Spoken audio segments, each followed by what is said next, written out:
Excuse me. Cal, over here. Obviously, big marquee fight week here before UFC 300. So I guess what are the emotions now that fight camp's over and just gotta make weight and then fight on Saturday? Yeah, just grateful. Grateful for the opportunity. It's been 18 months, and excited to get back in there. So kind of going off of that, physically, how long did it take to get comfortable to get back in there and like first kick and actually feel like, all right, I can get back into a full camp now? Say like 4 to 6 months, but Wow. yeah, it was just pretty quick. But they say it's like a honeymoon phase of being healthy, and you're really not as healthy as you feel. So just had to listen to the professionals and go off the timeline that they recommended. And when they came to you for 18 months and they still wanted you at UFC 300, did that kind of give you a boost of confidence in how the promotion views you? Yeah, I'm always grateful. I'm grateful for every opportunity they give me, and I was excited when they were coming to Boston in August, although I know that it had been 8 months post-op. But it was a good way to just jumpstart, the comeback. And things work out the way they do for a reason, and I feel like the timing's right for UFC 300, such a historic card. It's an honor to be a part of it.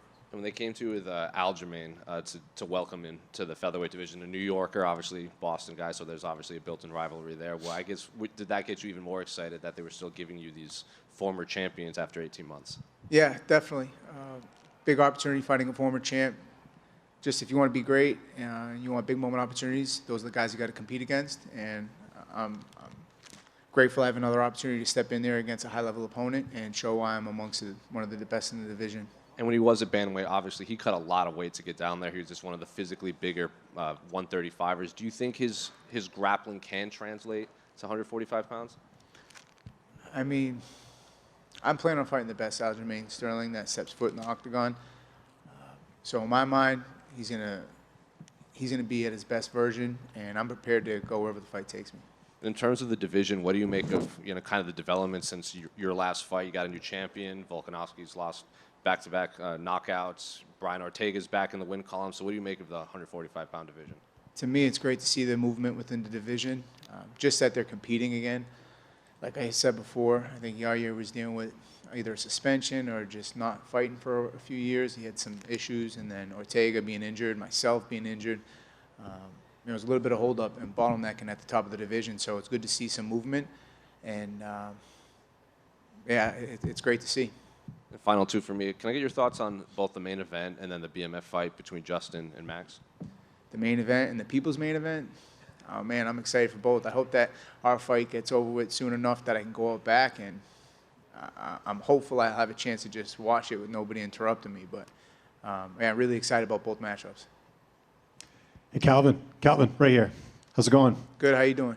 Doing well. So obviously a lot of time off, and we talked about the injury and all that. Anything in particular you've kind of worked on since we last saw you? Because obviously it's not like you're sitting on the couch. Anything you're looking to maybe showcase on Saturday? Just an updated version of myself.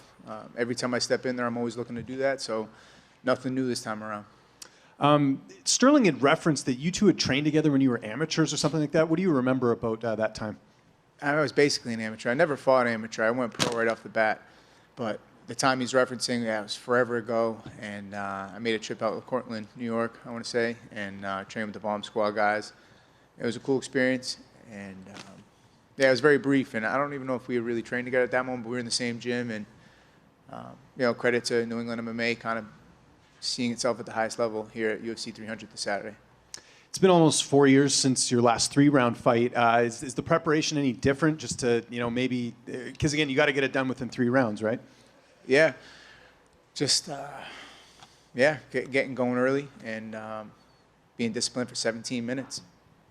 Any golf in between the last time we saw you compete and after that? Have you been getting in the range at all? No time for golf with the comeback coming up, but on the back end, I'm really looking forward to the change of pace and getting some rounds in for sure. I can't wait. And just last one for me, we got a new champ, obviously Ilia Topuria. I know it's a bit of a ways away, but just looking at your style and his, 2 really good strikers. Just how excited are you for sort of this new regime at 145? Yeah, credit to him. He made that fight, look relatively easy. Although we all know the level of opponent that the former champ is. So that's credit to Topuria for getting the job done like that. But it's just great to see movement within the division, and I'm excited to go out on Saturday and stake my claim why I belong amongst the top of it. Just a quick one. You're not only one of the world's best at 145, but you're also the CEO and president of Fight Promotion Combat Zone. So for you, how is that balance like, and what's your favorite part about it? Yeah, thanks for asking. We have a show next month after the fight.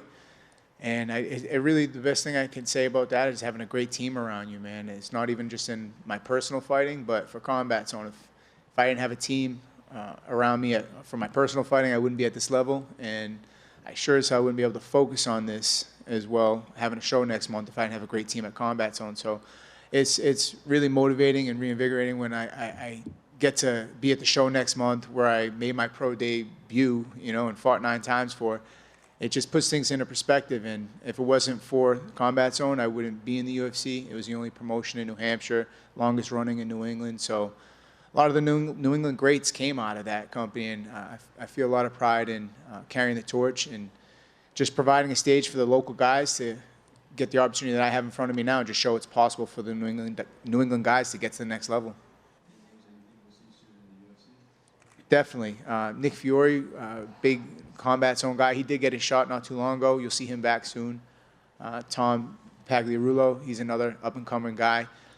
These guys have fought main events for us several times back-to-back. Connor Matthews just, fought a couple weeks ago. He did the looking for a fight with Dana for us at the Encore last year, and it's great to see him get his shot. And Brendan Marat, another kid. It's good to just see these guys who are gracing our octagon and making their opportunity to get to the next level, and I'm just happy to play a small role in that, and it's great to see, man. My coach manager Tyson Chartier talks about it too. It's almost more fulfilling being on that end, making people's dreams or being small part of their dreams coming true, man. It's a great experience. Calvin over here. Calvin, I was a really big fan of your skits that you did recently with Tommy Guarino. I loved your little Rocky moment at the deli. Can you just talk about being a part of that and, just having some fun and just the comedy side of entertainment? Yeah, those guys are good shit, man. Shout out to Tommy and Prosciutto Papi. I love me some prosciutto, too, after this fight. But those guys, man, they're doing their thing. It was great to be out there, be a part of that. We were promoting a Valentine's Day promo for the upcoming Combat show, the past one. And man, those guys are professional but funny as hell, and they're only growing, man. It's great to see. I like supporting just New England guys, and girls. I like to see New England people just rise, man. I like to see the success. I like to get behind it, and yeah, those guys are a riot. Do you feel like the Celtics will be able to win it all this year? I think so, for sure, man. They got a hell of a team. If not this year, then when, right? Yeah, I'm really excited for the season they have. Hopefully I can catch a game, man. It's just when you get these fights coming up, it's tough to tap into anything else. But on the back end, man, I'm a big fan of New England sports. And even just watching where the UFC is at, people, like to think it's a Las Vegas-based company. Right? The headquarters are out here, but its roots are in New England. So great to see just the growth of everything coming from our area, and proud to be a part of it. Thank you.